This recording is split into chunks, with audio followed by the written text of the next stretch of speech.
Well, we have an interesting situation now. Any 2 or 3 Latin American debtor countries could collapse the entire United States commercial banking system.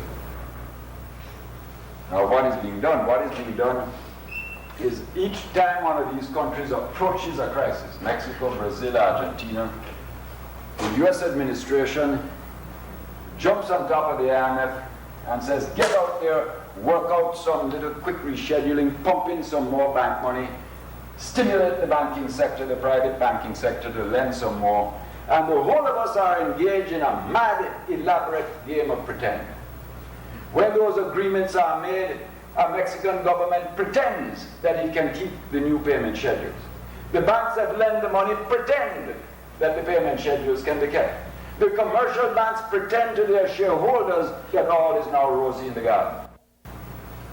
Up to 1973, you might say that development was really like swimming upstream. Now in 1985, believe me when I tell you, serious development is like swimming up the waterfall. Former Jamaican Prime Minister Michael Manley discusses the international financial crisis, the status of third world countries, and the action of the big banks and the IMF. Tonight on Alternative Views.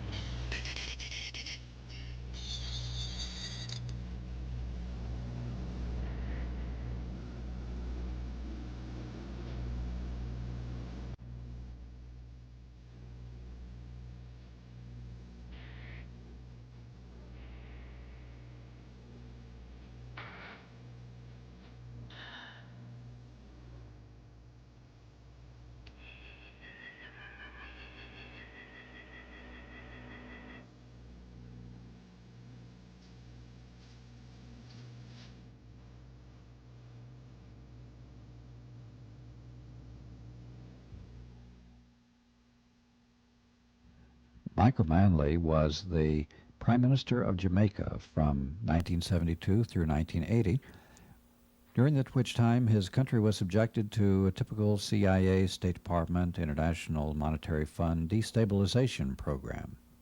Manley, former union organizer and author of several books, gave a speech at the University of Texas at Austin Law School. We'll present that address for you tonight on Alternative Views. Now, may I turn now to the third world. We have to deal with the third world because 2/3 of mankind regards itself as a part of the third world. It is not prudent to ignore 2/3 of a whole, however powerless it may seem at a moment of time. Secondly, the third world represents obviously an enormous potential component of the world economy.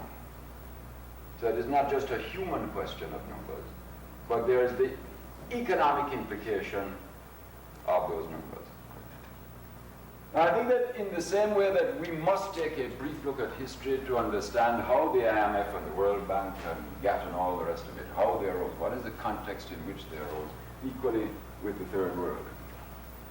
To understand the third world, I suggest you have to go back to an understanding of modern imperialism, how it operated in economic terms. And to try to understand this, I like always to go back to first principles about social formation in history.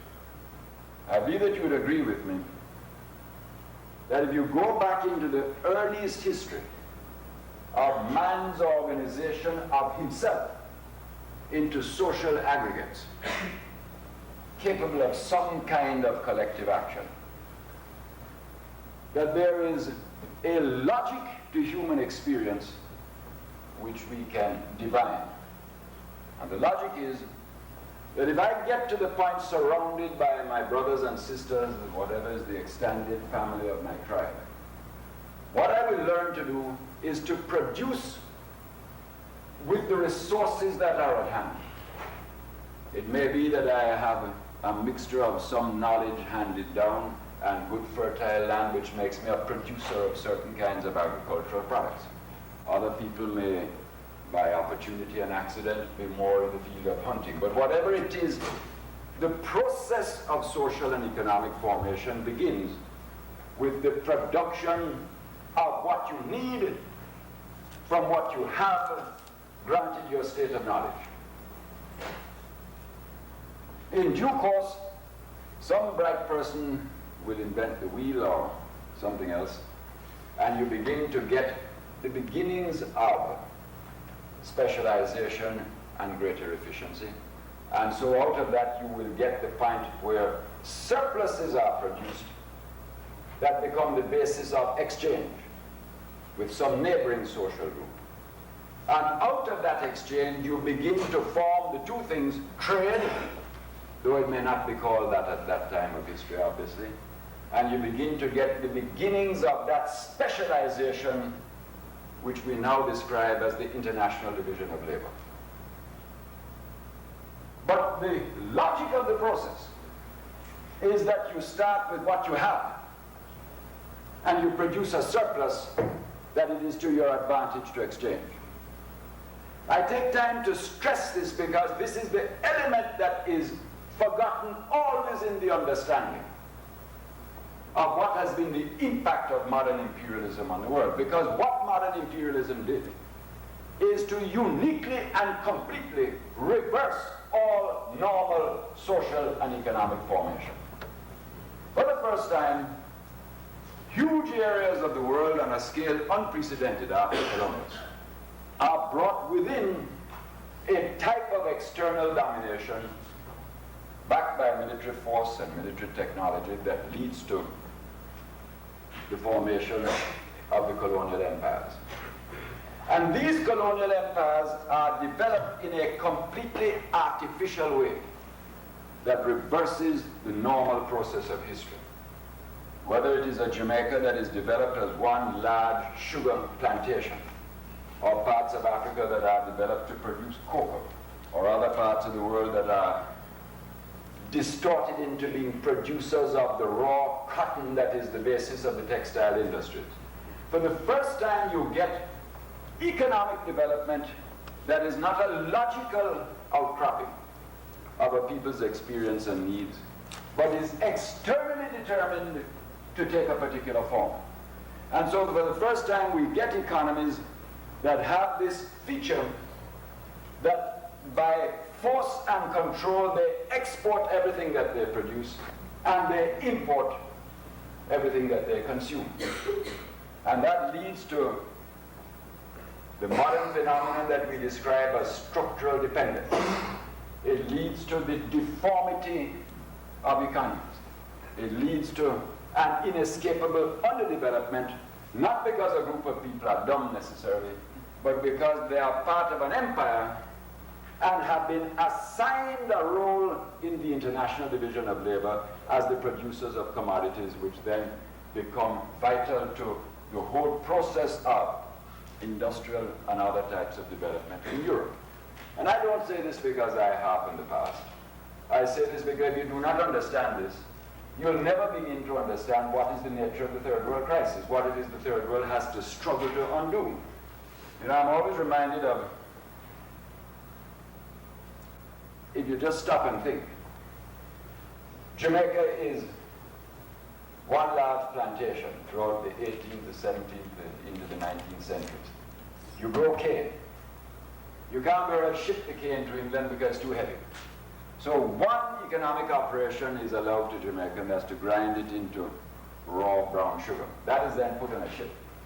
That ship represents technology, production, skill, a variety of economic activities, all of which add up to what economists call value added. It comes to London, it crosses a port that contains all of those economic operations within it. It goes then across some system of transport, eventually goes to a refinery, and out of that you get that tempting white crystalline delight sugar. Nice to the palate, bad for the waistline. I only say this because the years have passed and I've learned by experience. You go across the Atlantic to Ghana, then the Gold Coast, cocoa, the same story. As the cocoa moves across to England, a huge variety of economic activities are involved in the movement of the cocoa. It is refined. You're ready for your shotgun wedding, sugar, cocoa, chocolate bar. Fine, looks nice and innocent, no problem, and it really is innocent. But the chocolate bar, if you just but stop and think for a moment, disenthrall your mind from today's problems, and just look back at what was involved in that. The huge variety of economic activities that were involved, all to do with the metropolitan center. In the end, the chocolate bar was enjoyed, and ironically, some of the chocolate bars would then cross the Atlantic again to the Gold Coast and to Jamaica, making profit legitimately all the way, representing value added all the way, where the guy that grew the cane had to find the way to pay the money to consume the chocolate bar. If you stop and think, it's inevitable that this was going to mean chronic underdevelopment, chronic economic malformation, and a time would come when people would say, but we can't continue under this system of political domination, let's strike out on our own. So comes the great independence political movements. In the 19th century in Latin America, and then from 1947 onwards with India through Africa, the Far East, and the Caribbean. Now when the whole of this mass of mankind demands and secures its political freedom, all that it has done is to open a door. It has got into its own hands certain levers of economic decision making. What is it the task then that it has to try to perform? If it is ever to build a viable society, then all these countries have got to undo centuries of history in terms of the effect on economic formation.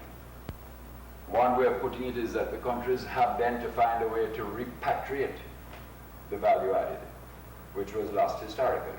That's one way of looking at it. Another way of looking at it is that these economies have then to start to work on the problem of building the economic diversity without which nobody can hope to have a viable economy and therefore a viable society. Another way of looking at it is that the task is to see if you can construct the missing interstices of your economic structure, because they were in fact alienated historically. And in fact what happens is the third world comes in the late 1940s to this challenge of its political independence with an assigned role in the international division of labor. And that assigned role is largely as the producers of commodities. It means, therefore, that it had comparatively limited economic diversity, very little industrial structure that represented either backward or forward linkages, as the economists call it, no necessary exploitation of existing resources and raw materials to base industries on what you have, very little exploration of byproduct development which creates the forward linkage. All of those create what I call the interstices, each representing activity, value-added skill, capacity, control of your environment. You say, well then why not just start saving hard and building the thing like everybody else did? It's not true that everybody else built it that way. When everybody else built it their way, they were not part of an international division of labor. When the United States built its incredible economic machine, it had broken the grip of British colonialism, but it entered a world that was wide open to be conquered in economic terms, and had the spirit, the resources, the drive, the energy to take advantage of the opportunity. But it was not beginning and condemned to centuries of occupation of a particular role in the international economic system. Now, third world countries really face two problems. One, What are the sources of savings and capital accumulation when the economy is already stretched so thin that it can barely support the human beings who are dependent upon it? Bearing in mind that we are not dealing with the 19th century, where capitalism was largely built on a relentless process of exploitation for a period of time so as to achieve capital accumulation and savings, but really dealing with a time in which popular expectation is part of the reality of the international political system. Secondly, where its main source of income is bound up in commodity trade, whether of sugar or bauxite, cotton, whatever it may be. And that is the source, the main source of surplus and wealth. You must then examine what is the traditional experience of that kind of trading. And traditional experience shows that commodity trading tends to trade adversely with industrial and manufacturing production if you take long sweeps of history. There are all sorts of reasons why I think this is so, but for the moment, sufficient to say that it is so. Certainly in Jamaica, became independent in 1962. Sugar, which should have been a major source of savings, could buy one tractor with 20 tons. 20 years later, it was taking 60 tons of sugar to buy one tractor anywhere. Adverse terms of trade were working against the capacity for capital accumulation. You say then, well, why not depend entirely on foreign capital? But if you depend entirely on foreign capital, you have two problems. Your first problem is that you will never have any control over your own economy if the entire economy is owned somewhere else. Where then are any of the levers of economic decision making if all economic control is external? Secondly, foreign capital, which is very necessary to development as we conceive it, nonetheless has this problem. It of necessity cannot be concerned with the development priorities of a third world country. Why should it? It is legitimately concerned with what it feels is a safe investment. And that may have nothing to do with your own priorities. Thirdly, it exacts the necessary and proper price for investing abroad, of being able to repatriate its profits. So that even if it does bring a certain amount of activity, you pay the price of a substantial outflow of earnings because it in fact is owned abroad. So it is the sort of thing that you have to see as a thing that can help in economic development. But if a third world country depends upon it exclusively, I think it is in a no-win situation. Now let's see how all this led to the present crisis. By 1973, many third world countries were struggling with the problem of development, struggling with the problem of capital formation because of the inbuilt factors that I have described. Then in 1973, we get, first of all, the tremendous inflation that was let loose on the world as a consequence of the Vietnam War and the surplus purchasing power of that period. This is followed by one third world group, the OPEC countries, who have the power to strike back. And so they strike back with very heavy hikes in oil prices and suddenly discover that oil price hiking creates for them a strong, almost unsuspected opportunity for developing surplus for their own development. This then triggers off the whole of the crisis that we knew in the 1970s as stagflation, where for the first time we had the weird phenomenon of rising prices of manufactured goods in international trade as manufacturers incorporated energy costs into their charges, declining commodity prices and trade, and a general recession in the world economy, a downward movement of world activity in a context of rising prices. And by 1975-76, most third world countries who were not oil producers had moved into the crisis column in terms of their foreign exchange. Falling earnings in their commodities, rising expenses, energy costs, etc. And so more and more third world countries in that period turned to the International Monetary Fund, and for the first time begun to feel the effect of IMF methodology on a third world country. I'd like to pause to remind what was the IMF designed to do and how was it designed to do it, because this bears fundamentally on what we must later discuss. The idea of the International Monetary Fund, you might say, its standard operating methodology, proceeds as follows. It proceeds from the assumption that if I have a developed economy, strong industry, strong manufacturing sector, efficient agriculture, but in the process of international exchange, my economy falls out of sync, you might say, with my trading partners, so that I become uncompetitive, as a result of which I continue to import and spend foreign exchange, but I can no longer earn foreign exchange at my accustomed rate. Then I must go through a process of adjustment. And the classic prescriptions upon which the adjustment is based are as follows. Firstly, devalue the currency so that imports become more expensive and exports become more competitive. That is the first element in the prescription. And that is sometimes known as the carrot, the incentive to the exporter to go for the opportunity abroad. Now we come to the stick.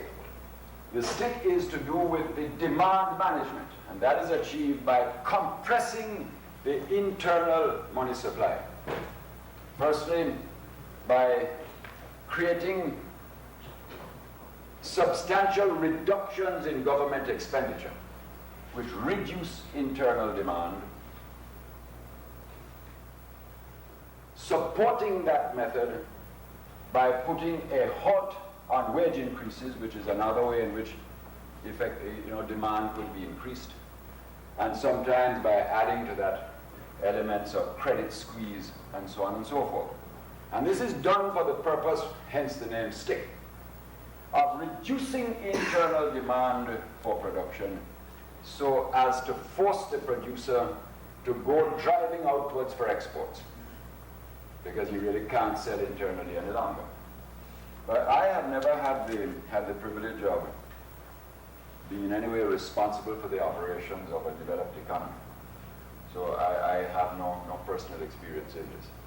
But I can imagine that looked at rationally and objectively, it is a formula that can presumably work on one fundamental assumption, that you have the kinds of factors of production which can respond quickly to both the stick and the carrot.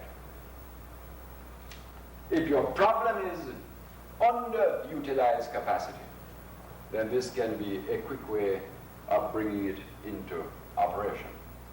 The other assumption that is very important, which is more a political and social assumption, is that during a period of harsh adjustment, which will visit social pain on a population in increased costs of living and other types of adjustment difficulties, that there be some form of welfare basket, a welfare net, so that people caught in the transition, caught in the developments, do not move into the realm of personal disaster because of what is taking place, but really have some kind of welfare support to take the worst of the sting out of the experience. But let us pause at that moment and let us concede for the purposes of the argument that when the IMF and its associated institutions were established at that time, that it could be held to have been in some senses a rational response to a perceived problem based on the experience of the 1930s. Remember, as we described it, devaluation, demand management, compression of budgets, control of credit, and this very important element that was important in the Third World, which was the insistence by the IMF on free market methods of economic organization, involving an insistence on the dismantling of exchange controls, if any existed, and a general deregulation of third world economies as the price of getting IMF support. And please to understand that IMF leverage in this was immense, because the third world countries that were turning to the IMF were without exception in desperate straits for foreign exchange. We are literally, I can remember in my own period, sometimes our cabinet would be agonizing over the question how to finance penicillin in the hospitals, how to keep the economy from grinding to a halt because you couldn't pay the energy bill, how to keep the economy moving when the raw materials had to be paid for. Could you find credit for spare parts? Because you could not meet these charges to keep the society and the economy moving out of your ordinary cash flow. And the IMF, in the face of its own power and leverage, would insist on the application to third world countries of those techniques and methods which had been worked out for developed economies. And so third world economies would then have to go into massive devaluation as a price of getting IMF support. And it's not only the IMF support that was important, but here we get now the linking of the international banking community. The international banking community is in a lock with the IMF. It will not lend to third world countries who are desperate unless there is what they call the IMF seal of approval. So the IMF, be observed, doesn't really lend you much of what you need. It lends a little seal finance, and if you work out an agreement with them, they apply what is called the seal of approval. And then you take that to Bank of America, First National, wherever it may be, Chase Manhattan, and on the basis of the seal of approval, that triggers a flow of commercial private bank finance to go with the IMF finance. Now, what does experience show us? When you apply classic IMF methodology to a third world situation, you go through all the things that I have described, where the cost of living effect follows the devaluation. You must understand that you often are talking of families that are so poor that the movement of prices move families from the column of survival to the column of malnutrition. You're not moving families from the purchase of an automobile to the postponement of that purchase. I repeat, you are moving them from survival to hunger, because that is where you are starting. I'm merely describing objectively what in fact takes place.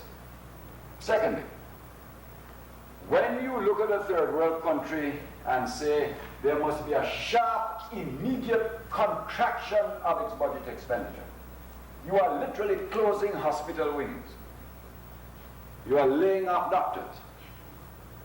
You are literally bringing a whole educational thing that is way behind in the rest of history to a halt, because there is not the money to finance it. You are not postponing the expansion of some much to be desired university postgraduate expansion. You are inhibiting the capacity to build a new primary school for an area that has no school at all. I'm only saying this because these are the categories of human experience that are involved.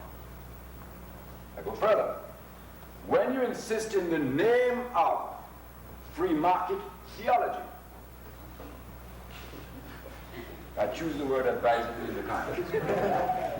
And in the name of that theology, you say, to get an IMF seal of approval, you must dismantle all the controls that exist, all your attempts to prioritize the use of foreign exchange for urgent needs, because that is contrary to the theology. If you have built up limited protection to try to get brand new industries started as you search for the interstices that I described, where you are trying to relocate value added at home, you are told, no, you have to dismantle all of that, or you do not get the seal of approval.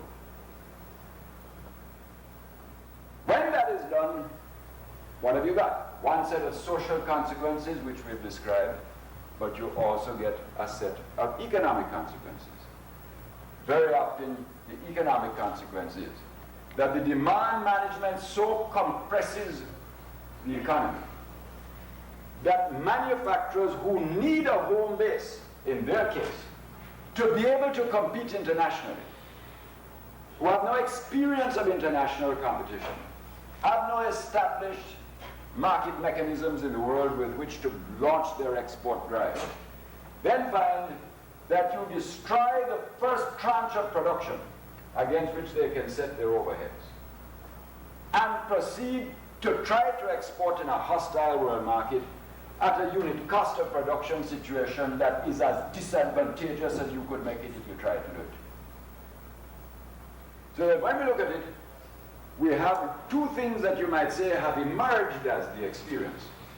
One is that IMF prescriptions post-1975 have led to tremendous social trouble, up into rioting, to threats to the democratic process where that may be just beginning to emerge and take root.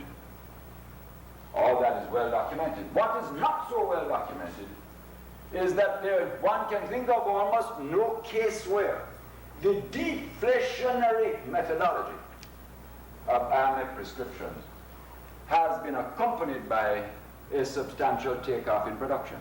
Usually the effect is counterproductive, leading to economic slowdown to match the social agony. And the reason for this, I think, can be determined quite objectively. I think the reason why this works is that demand management and devaluation method are appropriate if productive capacity exists but is underutilized for financial reasons. These are competitiveness and all the rest of it. But very often the problem of the third world is not a set of factories that have their graveyard ships at home. The problem is that very often the factories are not there. The problem is not a set of farmers just straining at the bit with their bags of fertilizer waiting to go spewing out on the soil. Just waiting to know where's the market for it to come pouring out of the ground. Very often the third world agricultural problem is a peasant farming community that needs years of training and extension work to understand how to get high productivity results from the soil. So when you apply this kind of medicine, you do it in a context where the economy cannot respond. So what you then get is a short time frame in which countries are told, adjust out of all your difficulties in 3 years. That's the standard IMF thing, what we call the time frame. To which you add the pain frame of the social agony that is produced in a country that probably has no welfare net because it has not yet got to a stage of economic advance where it can provide the rudiments of the welfare state, and finally with counterproductive economic results. Let's just pause now and look at how the World Bank and the international banking community fit into this picture. The World Bank, of course, was set up to be the primary development banking agency of the world. It has lent, I think it is something like over $60 billion since it was formed.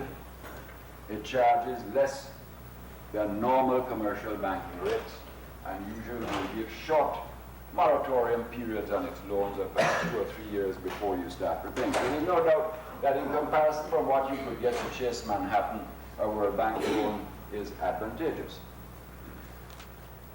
In the early years, after it worked for the rebuilding of Europe, it concentrated on economic infrastructure. And I think that in the 1960s, for example, something like 80% of its loans were for things like road development, electricity development, and perhaps only about 1% for any kind of social development. Then came the McNamara years and the theory of basic needs third world strategy. And there was a significant shift in World Bank policy where we begin to get into educational loans and so on and so forth as it begun to respond to the need for social development in the deeper sense, in the sense of developing and training human resources as a precondition for economic expansion. Now recently, in what we would call the Clausen era, the president who succeeded Michael Manley, it has taken what we regard as a very serious backward lurch into the prescriptions of an IMF type, facing the enormous problems of third world countries with their foreign exchange and the need to increase exports. It has now embarked on a new program known as the Structural Adjustment Loan Program. And this is a rather fanciful title for a set of prescriptions that exactly parallel IMF methodology. If you were to get a World Bank structural adjustment loan, they insist on the same kinds of budget restrictions, which they call prudent financial management. I wish somebody would speak to the US administration about that. Just by the way.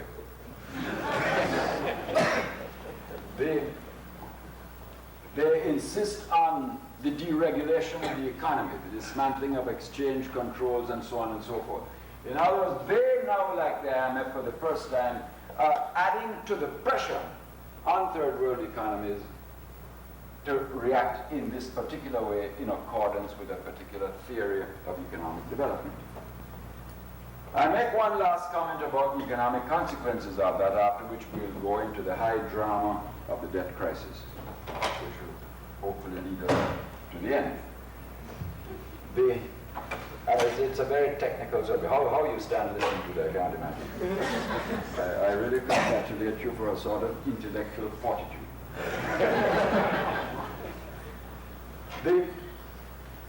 You remember that I made the point earlier that one of the problems of the third world is this creation of colonial economies that exported everything and imported everything that they needed. So you didn't get a logical economic development. Ironically, the effect of the combined programs of World Bank and IMF today are to begin to drive third world economies back into the very structural crisis from which they are trying to emerge. Because the word structural adjustment, in my view, is a misnomer. They mean by structural adjustment only driving your production outward for exports, not a change in the nature and structure of your economy. It is in fact a misnomer. It really is a response to a crisis. And I'm not suggesting for a moment that it is not a necessary response. If objectively you have no foreign exchange, then it's like a man hold you up with a gun, you better find a way to disarm him. You know, there's not a time for philosophy. A point that apparently had occurred to you.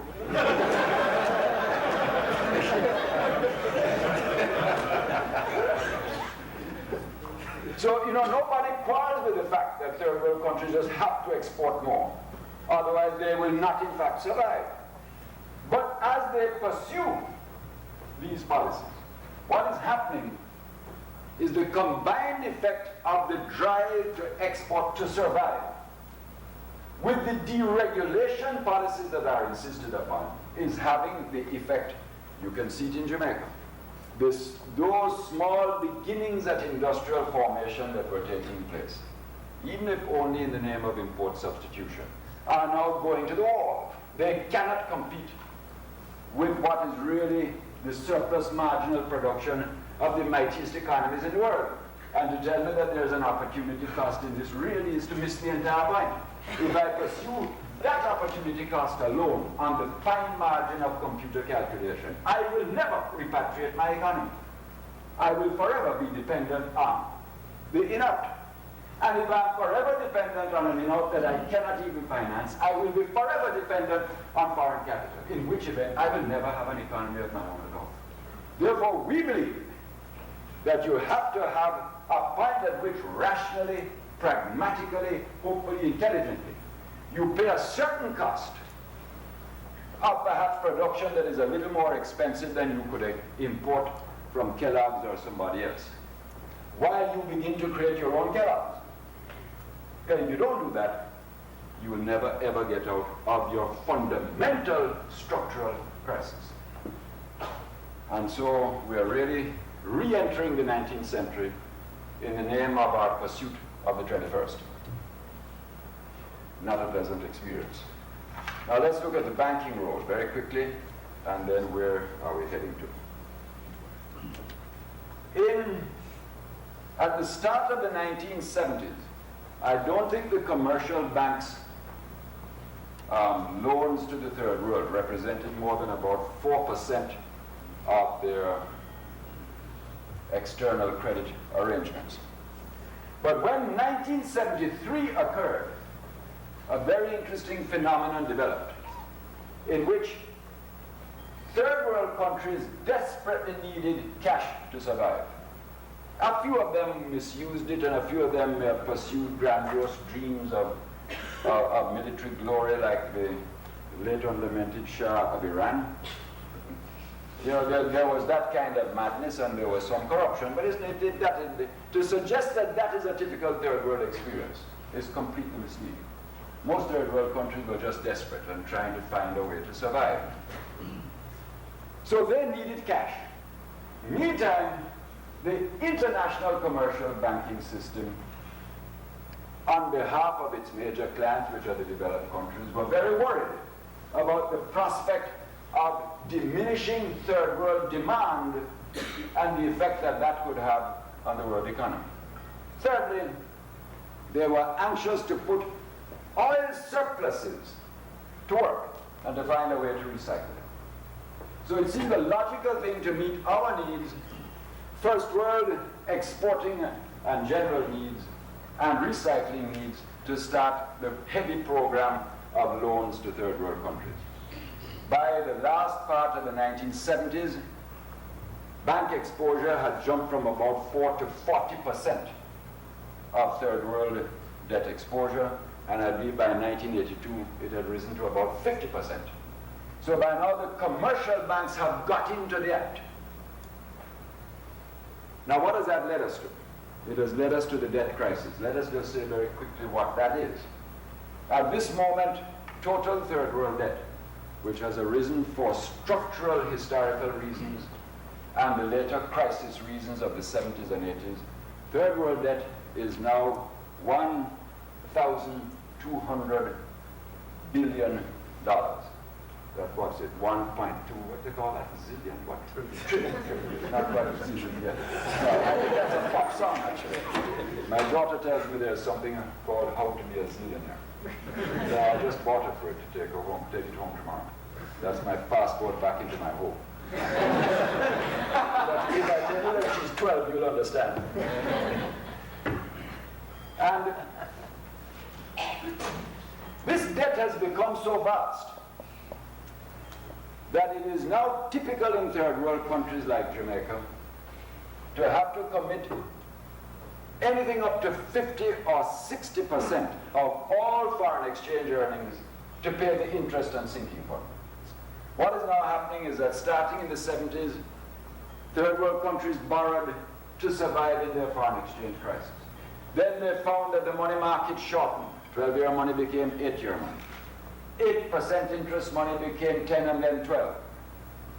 8-year money became 5-year money. 12% interest rates became 14. And so you now often have third world countries that face the option of total and absolute economic collapse, or borrowing money to pay the interest on the money that is already owed. There's a point at which it becomes idle to talk about who was to blame. Third world countries can't be blamed for the structural problems they inherited. Some third world countries can be blamed if they allow the elites and rich of their society to waste foreign exchange. Some others can be blamed for unnecessary military expenditure. But fundamentally, you are dealing with a structurally preordained crisis, not a crisis of bad behavior. The banks have got to face their own responsibility. They made these loans and now have the crisis of the repayment of those loans.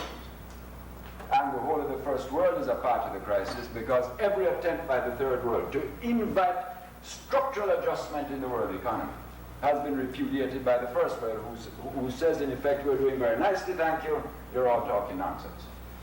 Well, we have an interesting situation now. Any 2 or 3 Latin American debtor countries could collapse the entire United States commercial banking system.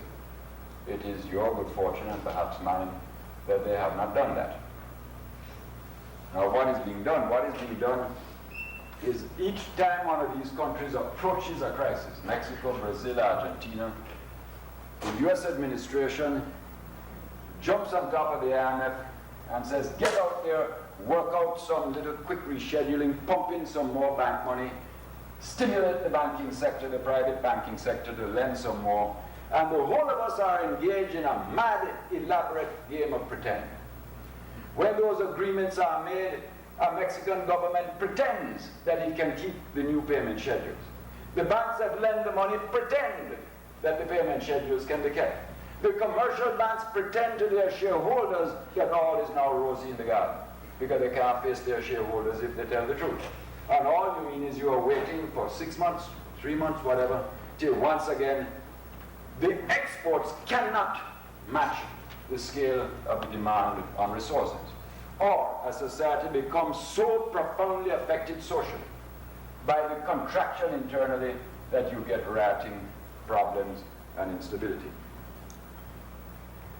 I have no doubt whatsoever that if you conceive of social plans, to come back to the official mood, the thesis that we were supposed to discuss,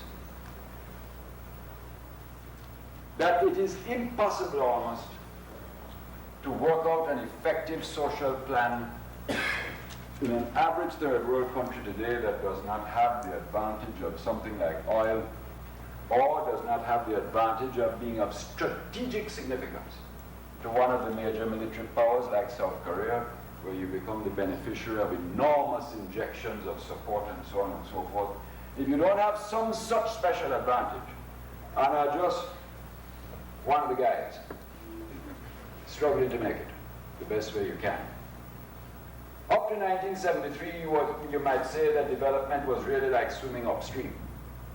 Now in 1985, believe me when I tell you, serious development is like swimming up the waterfall. There's just no way it can be done. The numbers make it totally impossible. The process of capital formation cannot take place because the oxygen starvation in the system through foreign exchange is too complete. Is there an alternative? I think that we can end by having a look at some specifics that would help. I have no illusions that there are grandiose plans that solve problems. I've lived too long for that. But you can do better, or you can do worse. You can do more intelligently, or you can do less intelligently. And if you can do that, you've done a lot. I think that we have to begin by dealing with the debt crisis. I think that the present administration policy of urging the commercial banking system to come up with more traditional commercial banking money is just postponing the disaster. It is being done because on the first world side, nobody will bail the cat and face the fact that we've all got into a mess that's getting out of control, and some strong things need to be done. Strong, courageous, that need going and talking to people and explaining the crisis and dealing with the political consequences. It is drifting along because the third world itself, and I am equally critical of third world leadership, will not learn to act together to exercise the power that is implicit in being a major debtor. You know, it was Lord Keynes who said it all so beautifully when he said, if I owe somebody if I owe a bank £100, I'm in trouble. If I owe the bank £1 million, the bank is in trouble. And this, with typical Keynesian wit, illuminates a profound truth. And I myself unapologetically believe that what is needed is for the major third world debtor countries to come together and not default, obviously, but to say, in effect, if we do not get an international conference to address this problem intelligently and globally, we may have no choice but to default. And by acting together, they would compel everybody to get around the bargaining table and start to deal with the problem. Now, one of the solutions that has been proposed, I will describe quickly to you. Latin American countries met in Cartagena in January.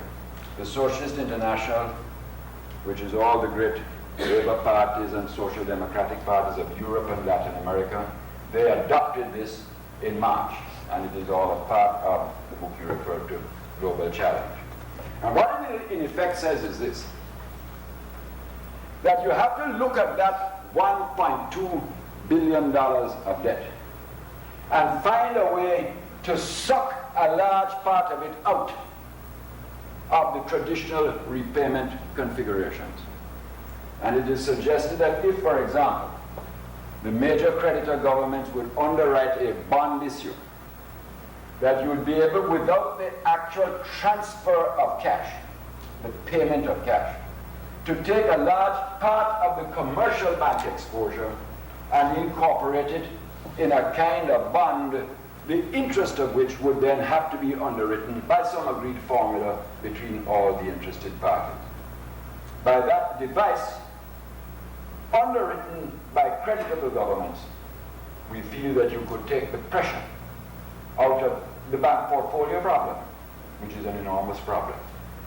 That would then reduce the scale of the problem to the point where you could greatly stretch out the repayment schedules, because your objective is to relieve the problem of cash flow in the foreign exchange of third world countries.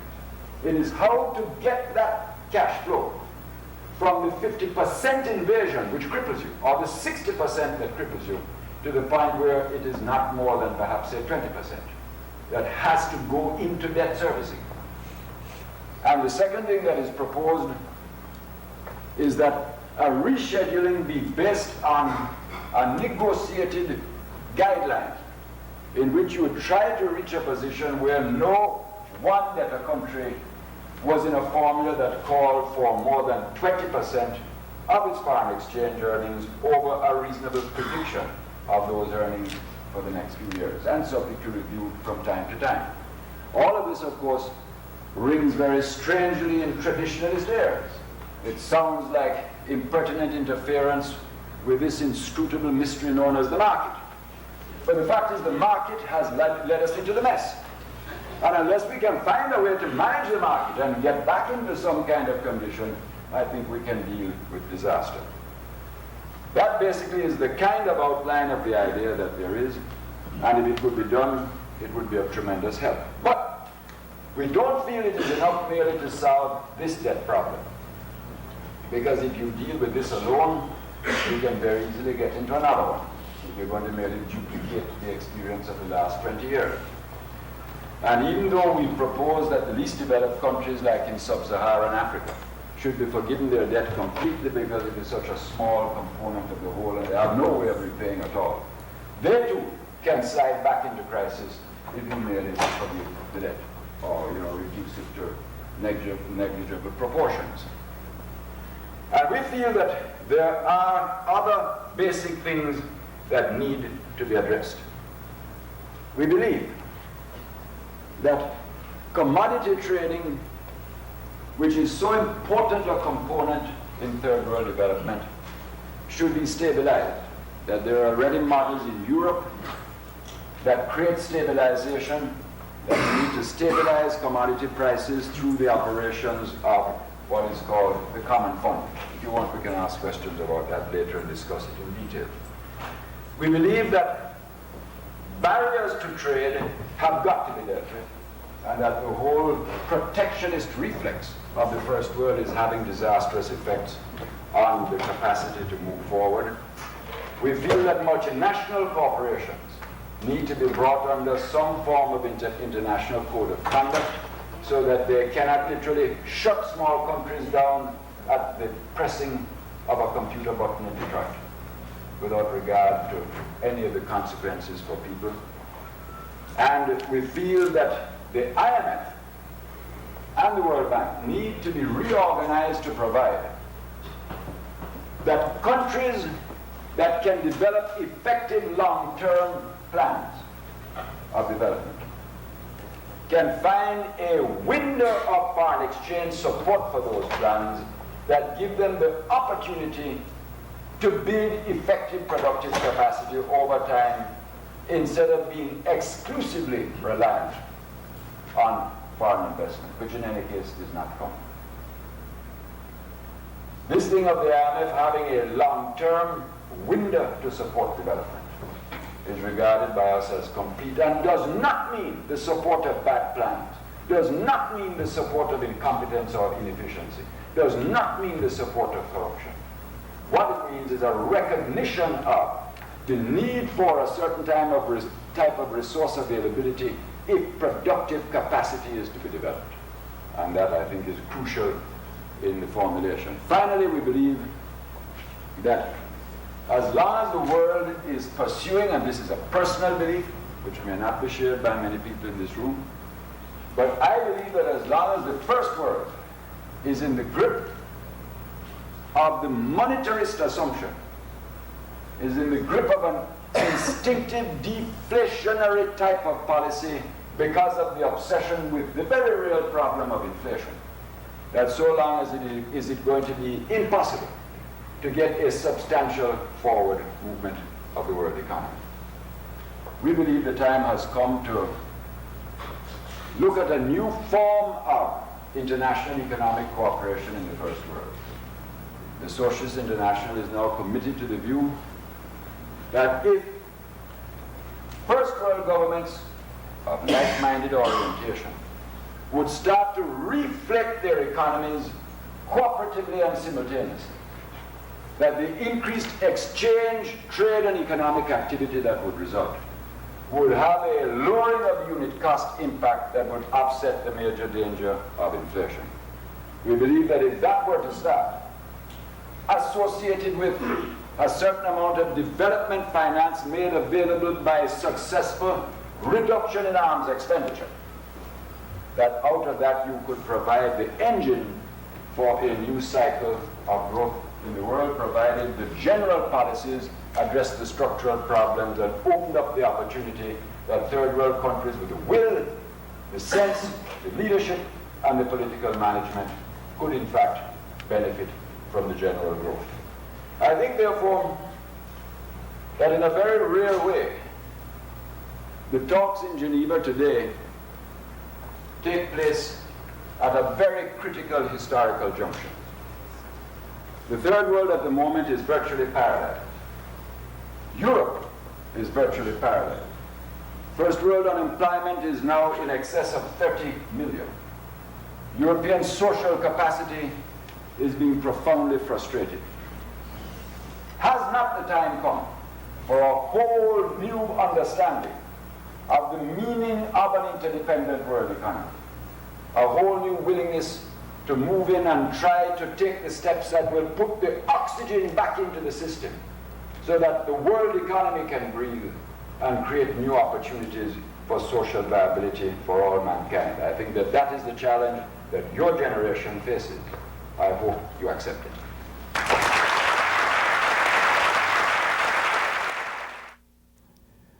That's Alternative Views for this evening. We'd like to thank Michael Tiger and the University of Texas Law School for making this videotape of Michael Manley available to us.